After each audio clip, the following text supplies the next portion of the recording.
So today we are going to study about the topic of potentiometer. Okay. So what is potentiometer? Potentiometer is something that measures potential difference. Okay. So potentiometer is something that measures what it does. It measures what? It measures potential difference, right? It measures potential difference. Okay. We have another thing, and the name of that another thing is voltmeter. Voltmeter also measures potential difference. Okay. So we have two devices, a potentiometer and a voltmeter. Okay. Both these things measure what? Potential difference. But the speciality of potentiometer is that when it measures potential difference, no current flows through the circuit in which it is measuring the potential difference. For example, if we have a cell, okay, this is a cell. Let's say the cell has an EMF of 20 volt. Okay, the cell has an EMF of 20 volt, and this cell has an internal resistance small r. Now what will happen if some current would flow through it? If some current would be flowing through this cell, the terminal potential difference between A and B. So A is one terminal, A is the positive terminal, B is the negative terminal, and the potential difference between A and B would be 20 volts only when no current flows through the cell. So what potentiometer is used for? Potentiometer is used for measuring the EMF of a cell. Okay? It is used for what? For measuring the EMF of the cell. And if any current flows through the cell, the potential difference would not be equal to the EMF. The potential difference would be less than the EMF. Okay? So that is why we use the potentiometer. Okay? So potentiometer is a device that measures potential difference. Mostly it is used for measuring the EMF of a cell, and while it measures the EMF of a cell, no current flows through the cell. Because if a current would flow through the cell, the EMF of the cell and the potential difference across the terminal would not be the same. Okay? Okay, so now let's get started. Let's draw the schematic diagram for the potentiometer. This is EMF, this is a battery, and then this battery is connected to an ammeter. This ammeter is connected to a rheostat. Okay, now this is a rheostat, this is an ammeter, this is an EMF, and we are having a wire AB. Okay, so what it does, this EMF makes some current flow through the whole circuit. So some current I is emerging from this EMF, and this I current flows through the whole circuit. Okay, it flows through the whole circuit. It comes from here, from A to B, the current I is flowing. The current I emanates, it emerges from the EMF of the battery, and then it goes through the wire AB. Okay. Now let's assume the resistance of the cell is, resistance of the wire AB is RAB, and the length of the wire is N. Okay. So what are we having over here? We are having a wire AB through which a current I is flowing. What is this? This is a wire AB. What's happening in this wire? A current I is flowing through it. RAB is what? RAB is the resistance of this wire, and L is the length of this wire. Okay. Now what would happen in this whole scenario? We use this rheostat to do what? To keep the current I through the ammeter constant. Okay. This I is constant. The current which is flowing through the wire AB is constant. Okay. It doesn't increase, it doesn't decrease. It remains the way it was. Okay. Now we know what? We know Ohm's law. What Ohm's law says? Ohm's law says that the potential difference across AB, the potential difference across the wire AB would be equal to the current I flowing through the wire AB multiplied by the resistance of the wire AB. It is the resistance of the wire. Let's assume, let's say the current I is 2 ampere. Let's say the current I which is flowing through it is 2 ampere. Okay. It may be more, it may be less. Let's just take an example. Let's take that I current is 2 ampere and the resistance is, let's say, 50 ohm. Okay.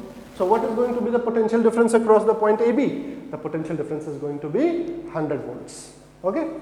So what is VAB? 2 into 50 is equal to 100 volts. Okay. Good. Great. Now, if we are going from A to B, the potential difference is what? 100 volts. Correct? So let's say, now potential is something that we can assume anything. Like for example, we can take datum level at B. That is what? We can say that let us assume that potential at point B is 0. Okay? The potential at B is 0. The current is flowing from A to B. The current flows from higher potential to lower potential. Okay. So if the potential of B is 0, what would be the potential of A? The potential difference is 100. The potential difference is 100. So what is the potential of B? It is taken to be 0 arbitrarily. Okay. Nobody has like put a pistol on my head that you have to just assume it. But for the sake of ease, what we are doing is that we are assuming that the potential at B is 0 volts. Good. What is the potential at B? 0 volt. And what is the potential at A? Of course, it would be 100 volts. 100 volts is the potential at A and the potential at B is 0 volts. Okay. Now tell me, what is going to be the potential at the center of it? Okay. It's 100. It's 0. At the center of it, it would be 50. Okay. Now what we want to do, we want to take any specific point on this wire, and on that specific point we want to find out what? The potential. Okay. Let's say we are taking a point, we are taking this point, let's call this point C. Okay. And this point C is at a distance x from the point A. Okay. What is this distance? This distance is x. Okay. And this distance x gives us the location of point C, and what we want to know? We want to know what is the potential at point C.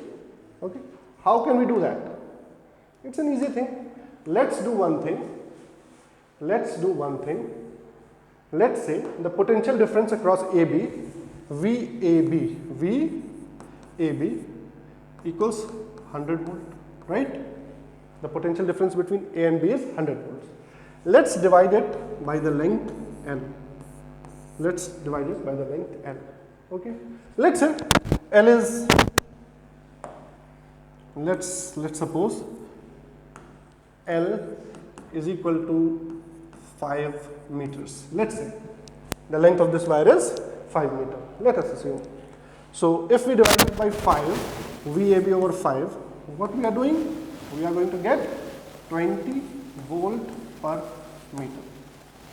Okay? What is it? Is it 20 volt per meter? What does it mean? What does it mean by 20 volt per meter? It means that if we are going 1 volt ahead, the potential will decrease by 20. Right? If we are going to move, how much? 1 meter. If we are going to move 1 meter ahead, the potential will decrease by 20 volt. Okay, that's what it means. VAB upon 5. Okay, potential difference upon length. Okay. So what are we having over here?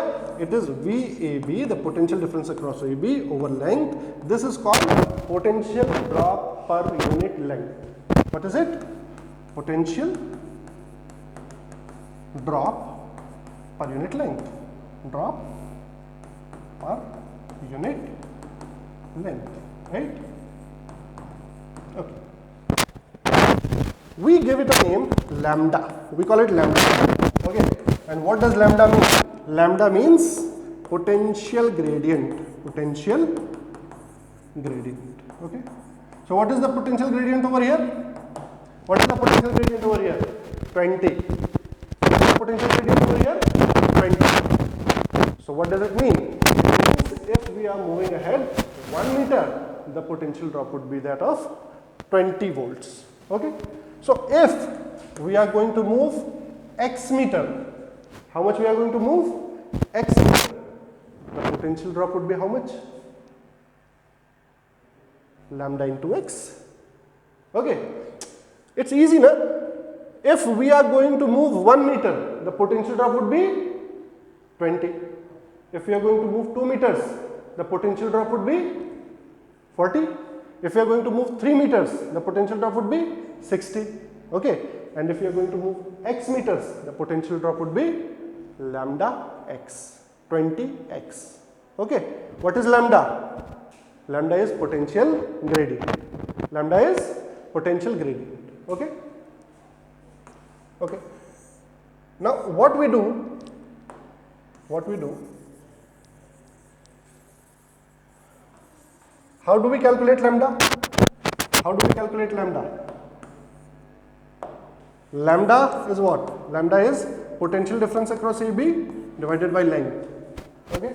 What is potential difference across AB? Current flowing through the wire into resistance of the wire AB. V is equal to IR divided by length. Okay. This is called lambda. Okay. Now here what is the value of lambda? The value of lambda is 20. Okay. So let us suppose we are having a cell or a battery. The EMF of this cell is, let's say, 60 volt. The EMF of this cell is 60 volt and internal resistance is, let's say, 0.5, correct? 0.5, right? What we do now? We connect this end to the positive terminal, okay? And what we do? We just take a galvanometer, and connect it somewhere here, okay? Connect it somewhere here.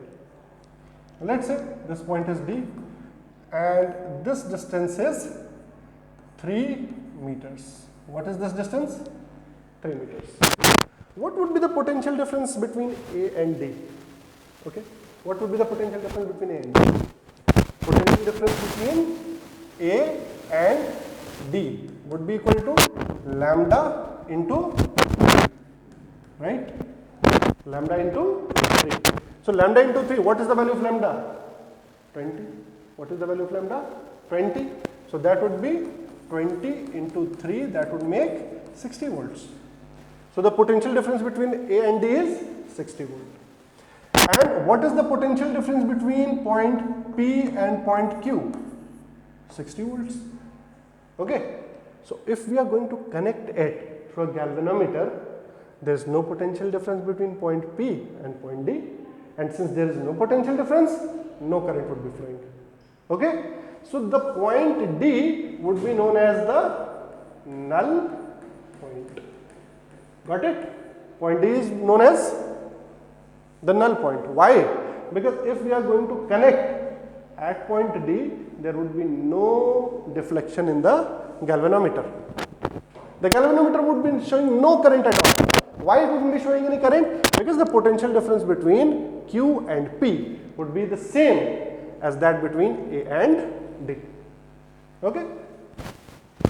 Now, if we are going to slide it backwards or we are going to slide it forward, then this galvanometer would start showing some current. Correct? Okay. So, if the potential difference between A and D is equal to the EMF of the cell, then we would be having absolutely no deflection in the galvanometer. So if we are not having any deflection in the galvanometer, what would it mean? If there is no deflection in the galvanometer, what does it mean? No current is flowing. And when no current is flowing, it means that potential difference between A and D is equal to the potential difference between Q and P. And no current would be flowing. Okay. So what does this information tells us? It tells us that if we are going to take any, let's say if we are taking any cell with an unknown EMF, the EMF of the cell is not known, okay? We connect it at this location and then we take a galvanometer, and through galvanometer we just keep sliding it here and there, and after sliding we just bring it to a point, any point, and at this point we find that no current is flowing through the galvanometer. No current is flowing through the galvanometer. We just move here and there, okay? We just move it forward, we just move it backwards, but at a specific point on this wire, we would find no current will be flowing through the galvanometer. When no current is flowing through the galvanometer, what does it mean? It means that the potential difference between point P and point Q is equal to the potential difference between point X and point P. Okay? So we can measure the distance between point X and A, let's say X dash. So what is the potential difference between point A and X? It would be lambda X. Okay? Lambda is the potential drop per unit length. And what is the length between A and X? It is X dash. So what is the potential difference between A and X? Lambda X dash. Okay? And what is the potential difference between Q and P? It will be equal to EMF. Why? Because no current would be flowing. So what we do, we just take an EMF battery whose EMF we don't know, and through that battery we connect on this wire. We just touch our jockey. This is known as jockey. So we touch this jockey to the wire and slide it forward and slide it backwards, and when we bring it to a certain point X, we would find that no current through this is 0, and then the point X would be known as null point. What is this point X? Null point. Why do we call this point X as null point? Because no current is flowing through the galvanometer when we are connecting it to that, right? So this is how we use potentiometer to measure the EMF of cell. Okay? In conclusion, what we say is that we take a wire, the wire length is AB, a constant current I is flowing through AB. The potential difference across AB equals to current I into resistance of AB. Then we divide it through by the length of the wire. We get lambda. What is lambda? Potential variability. What it tells? If it is 20, it means moving 1 meter ahead. Moving 1 meter ahead would cause a drop of 20 volt. That would be meaning of this potential gradient. So this is lambda. Then what we do? We take a cell which has some internal resistance and it has EMF E. We connect it through this point, and then we connect it through a galvanometer, and then we slide it till we find a point where the current is 0. The current is 0. This point is known as null point. This point is known as null point, and let's call this point X. This distance is small x. The potential difference between A and X would be what? Potential difference between A and X would be lambda into small x. Potential drop per unit length into this whole length. This would be the potential difference between A and X. And if no current is flowing through it, that means it is the same potential difference between the terminals of the cell. So the potential difference between the terminals of the cell and the potential difference between A and X, if these two things are same, then no current would be flowing through the galvanometer. Okay? And when no current is flowing through the galvanometer, no current is flowing through the battery, then the terminal potential difference would be equal to EMF of the cell. Okay? So that was the introduction, that was the usage of potentiometer and why it's important. So the next thing about this potentiometer we'll be taking up in the next class, and how we are going to calculate the internal resistance and compare EMFs of different cells. These are some things that we are going to discuss in the upcoming classes. Okay, thank you. Thanks a lot.